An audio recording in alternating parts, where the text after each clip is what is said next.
Welcome to another episode of Regulatory Oversight, a podcast dedicated to delivering expert analysis on the latest developments shaping the regulatory landscape.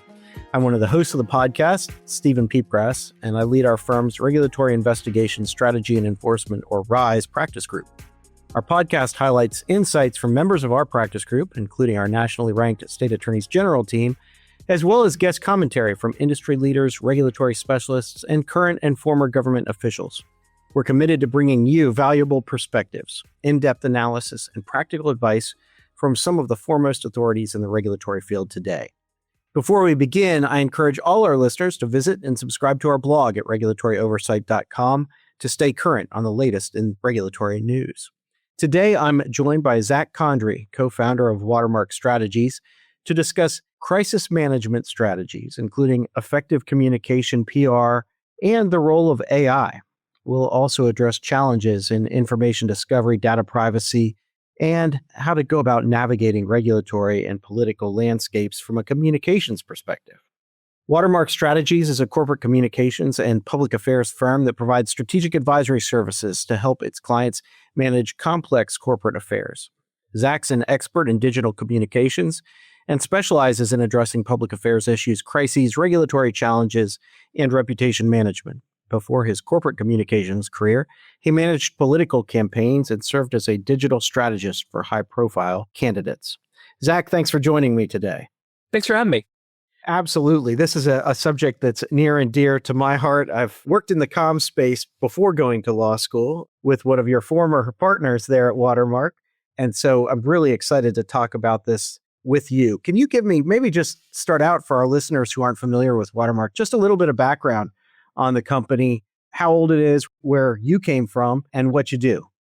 I got my start in politics. So I ran around the country managing political races for about a decade. I think it was like 8 states in 6 years where I ran political operations.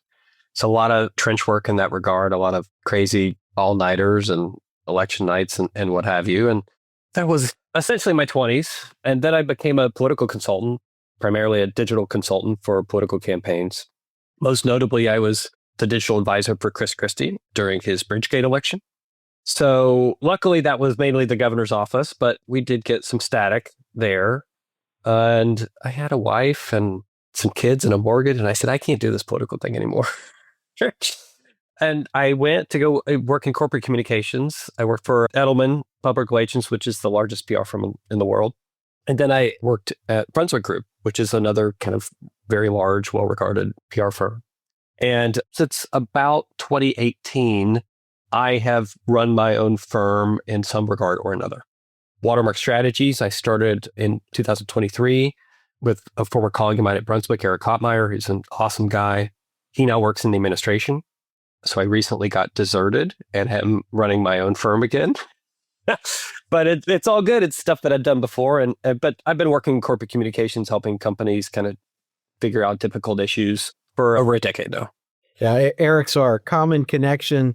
I worked with him, something like 23 years ago when we were both on the Hill, both doing comms on the Senate side. And now he's over at SEC, which is really exciting.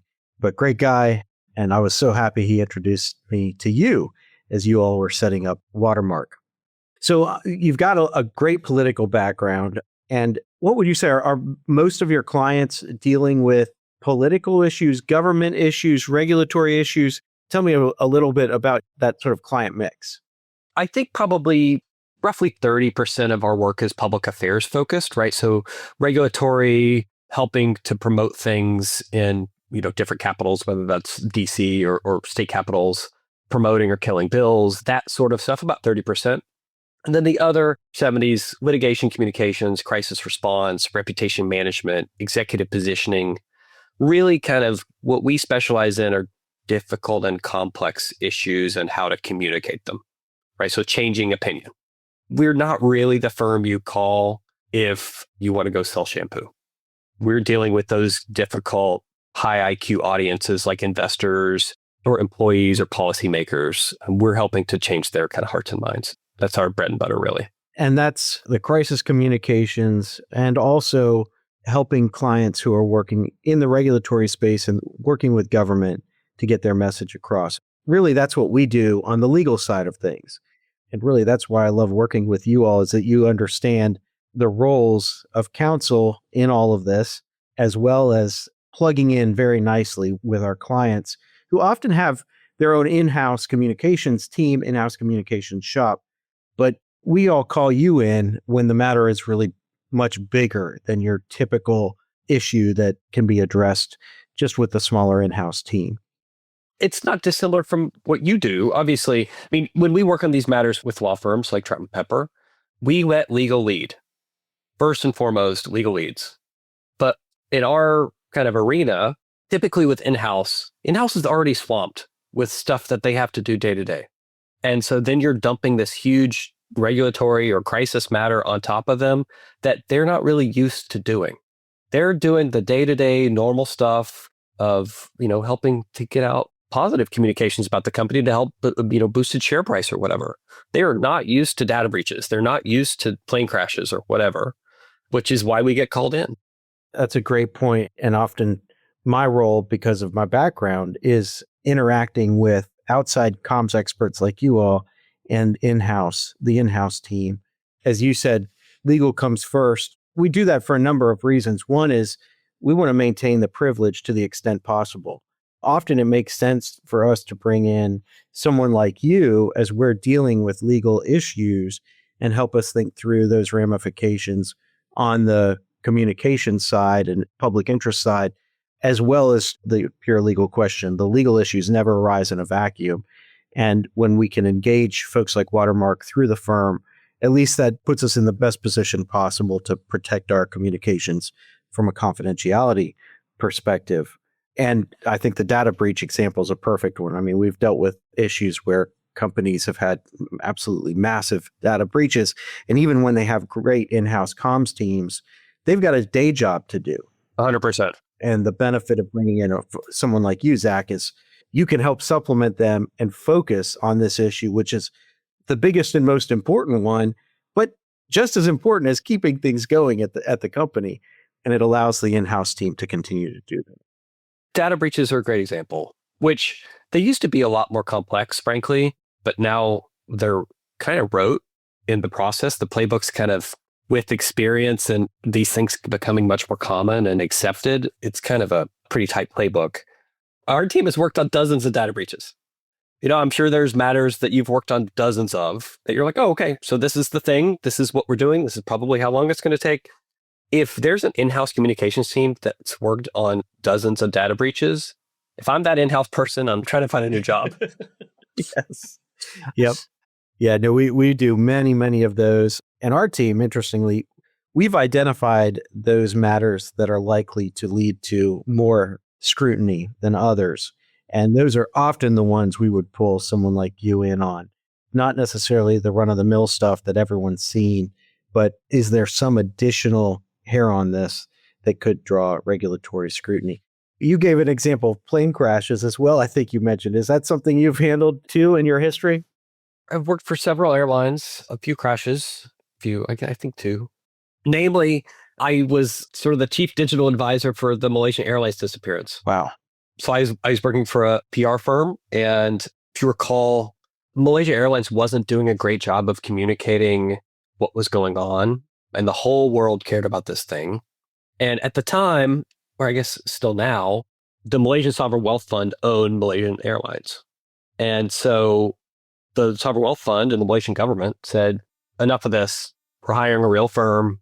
We're going to take it over. And so we actually took over communications, and I worked with Malaysian colleagues for a really, really hot 2 weeks where we would do stuff when they were sleeping and then vice versa. And there was some static there, I guess you should say, but it was really interesting and incredibly valuable experience.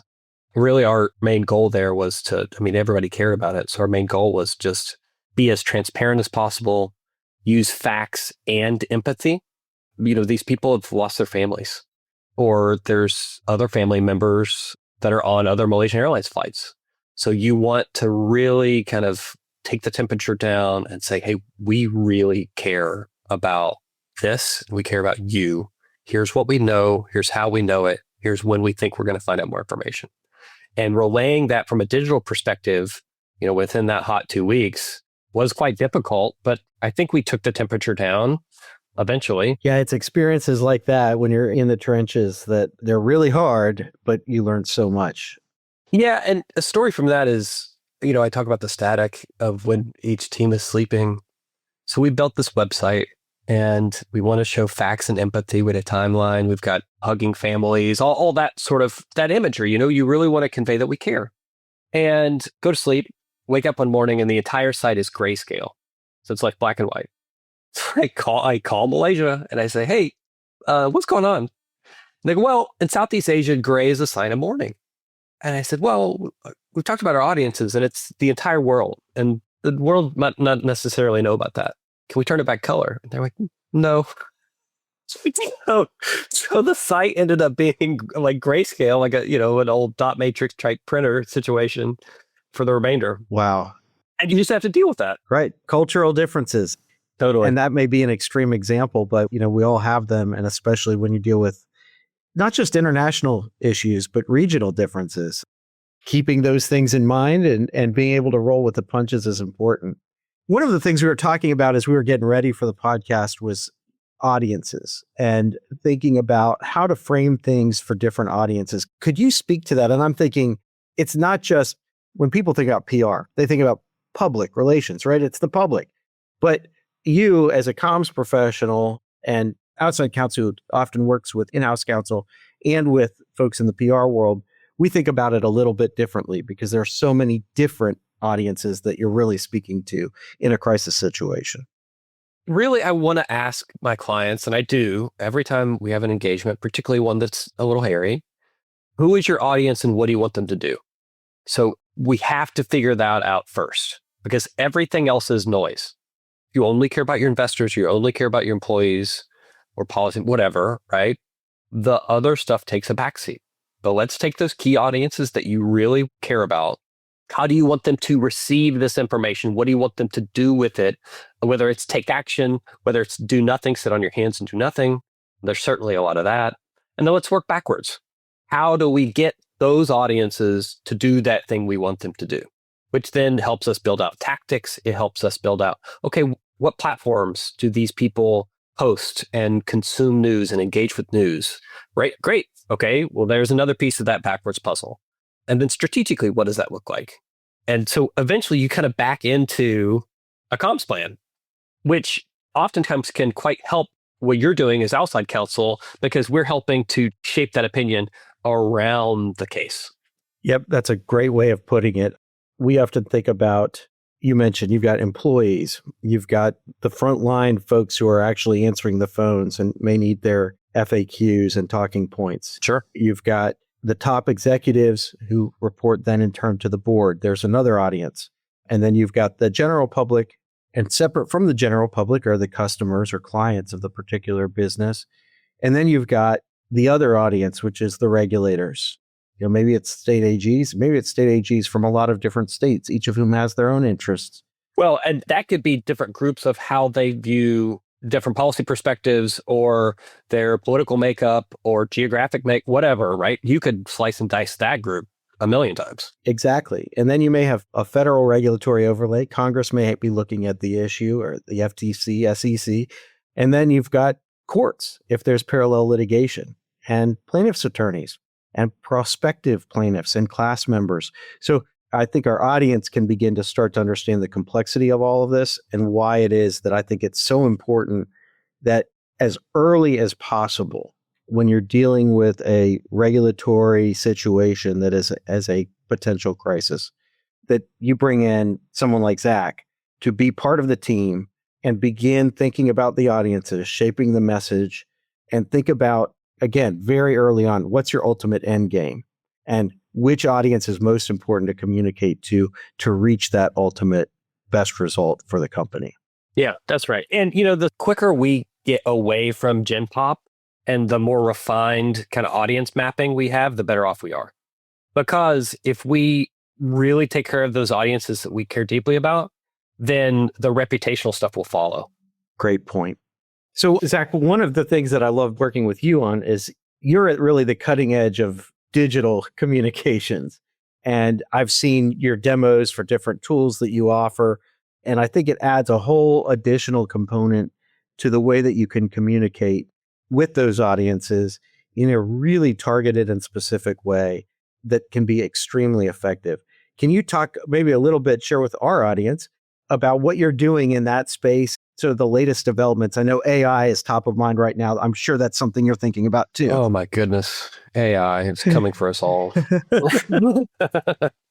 No, I mean, so our team does not give a piece of counsel to a client without data behind it. There's too much data out there, whether it's social media conversation, podcast tracking, news mentions, news traction, sentiment data. We can capture all of that, and we can capture actually all together to help understand the landscape around a client or an issue or a peer set. It's so critically important to really get down to the data, because we have companies sometimes, sometimes you'll get, I'm sure you've experienced this, but sometimes there's like founder-led companies or startups where the founders just want to bash everybody's head in and go to war with, it's a light breeze. And sometimes we have to pull back. But then other times there's companies who are quite sensitive. And if there's one negative Facebook comment, they spin out. And so that data will help take both of those groups and say, all right, let's settle down. Here's what it really is. Here's what the real traction is. Here's what the real sentiment is. And it really helps guide strategy and tactical execution, because it's not our gut anymore. It's just hard facts. And I don't care. I don't care what it says. I just want it to be right so that we can then move forward. So we can do it super deep dive on kind of external conversation and news traction. And then there's all these other platforms as well where you can look at search engine traffic. It's AI analysis. There's lots of stuff out there that help us provide the best counsel possible. But one thing is for certain, we are not going by our gut. Yeah, no, I love that. And it always helps us as advocates and as counselors to be able to have data to back up what we're thinking. Usually it actually shows that our gut was right, but man, is it more effective, not only in communicating to outside audiences, but also with our clients and explaining to them the direction we think we need to go on the messaging side. You know that old scene in The Fugitive, I'm dating myself, but you know that old scene in The Fugitive where they're at the end of the pipe. Yep. And Tommy Lee Jones is waving his hands like, I don't care. That's me with my data. Right. I don't want to be right. I don't really care whether I'm right or not. I want it to be right so we can just move forward and have a clear picture. We all bring our own perspectives to the conversation. And I know a lot of the examples that I've mentioned and that we've been discussing have dealt with regulatory investigations, because that's my area. But I know you do a lot of support for a lot of my partners who are really heavily involved in litigation as well. Sure. So maybe you could talk just a little bit about your role in litigation, potentially with helping with juries and that sort of thing, and assessing class issues. And there's a whole host of issues where, I think someone like Zack at Watermark can be very helpful when it's a really, really high profile case. Jury selection. So we just talked about data. There are a few companies that hire us to perform high level digital reputation audits for serious hires of theirs.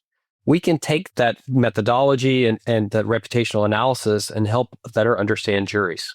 So we can look at what platforms they're on. We can look at news they consume and engage with, what they're engaging with, who around them cares about the case. I mean, we can get a real full picture of these individuals and drill down on whether they're a good fit for us or not. And then in terms of working with different jurisdictions and what have you, we've worked on MDLs before where the different cities or states are suing the company and they're all banding together, obviously, which I'm sure you've experienced. And it's almost like whack-a-mole. And we have to then go and look at all that data and say, oh, this city, there's an uptick. It gives us the opportunity to do X, Y, and Z. We got to go talk to this person. We got to go talk to this reporter or this AG because they're starting to make waves about X thing, and really kind of try to stay ahead of it and be predictive about it.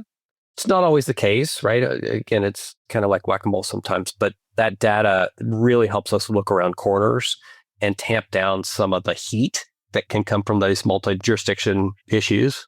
And we have case studies to prove it. I mean, it's worked quite well. I'm glad you mentioned cities. The old adage, all politics is local. It used to be back in the day, 20 years ago when we were working on this stuff, it was very hard to drill down and get to things at a micro level when dealing with local issues and issues with local ramifications. But what impresses me too is that you all are able to get down to that level and really drill down on issues of local importance, which is really important when you're dealing with, as you mentioned, multi-district, multi-jurisdictional issues. We see this all the time where cities, localities are now getting into the regulatory game. It's not just happening at the state and federal level. Yeah, and what we can do, we're doing this right now, actually. We can take the top, call it 25 cities that the client cares about, overlay the same search data, so issue plus company plus XYZ, right, to kind of get at the issue, and then filter it through geographic data. And then we have sentiment bars to where, oh, we're really red in this city, we're really green in this city, let's dive in, see what's up. And then it helps the client calibrate on where they need to focus. Oh, okay, we got to get some extra love to the city, or okay, that thing we did last month that's having a good success. We can drill down city by city and have AI-driven sentiment data tell us, like, to the minute what's going on. Great stuff, and incredibly valuable when you're a business that's facing a crisis, or when you're trying to go on the offensive and push for something. So, Zack, that's fascinating. Any other areas you think we ought to cover before we wrap things up? I think AI, I mean, there's a whole other podcast to be done on AI, but I think AI is critically important. And I joked that it's coming for us all, but it truly is. I mean, search engines are essentially dying. The first result you get on Google is now AI driven, and it's only going to get worse or better, depending on who you talk to. But, there used to be this thing called search engine optimization. It still exists, but it's all keyword based. Enter into Google like date restaurants in DC, and then you get a list of date restaurants. Well, it's a long form conversation now. And from a communication standpoint, we have to deal with that long form conversation and the outputs and the sourcing, which is much more complex and much more difficult. So rather than date restaurants in DC, you now say, I live in the DC area. I want to take my wife to a date restaurant. She hates DuPont Circle and the Capitol Hill areas. Find me a really good, fancy Thai restaurant. And it's literally, that long, like 3 or 4 sentences long. And then you have a conversation with the AI. From a reputation standpoint, stuff can run wild pretty quickly. So we're doing a lot of things to figure out sourcing to help clients change sourcing on AI and help kind of do monitoring for AI to see how things change as an issue progresses. But really, that's the frontier in 25 and 26, in my opinion, from a communications perspective. Yeah, fascinating, and something we're all sort of learning to grapple with, but you're on the bleeding edge of it. So we will continue this conversation going forward about issues like that. Zack, really, really appreciate having you on the podcast today, learning about Watermark and what you're doing and how you can help our clients. And I'm excited to be able to work with you on future investigations and matters. I want to thank our listeners as well for tuning in. Please remember to subscribe to our podcast using Apple Podcasts, Google Play, Stitcher, whatever platform you choose. And we look forward to having you join us again next time. Copyright Troutman Pepperlock, LLP. These recorded materials are designed for educational purposes only. This podcast is not legal advice and does not create an attorney-client relationship. The views and opinions expressed in this podcast are solely those of the individual participants. Troutman does not make any representations or warranties, expressed or implied, regarding the contents of this podcast. Information on previous case results does not guarantee a similar future result. Users of this podcast may save and use the podcast only for personal or other non-commercial educational purposes. No other use, including without limitation, reproduction, retransmission, or editing of this podcast may be made without the prior written permission of Troutman Pepper Locke. If you have any questions, please contact us at troutman.com.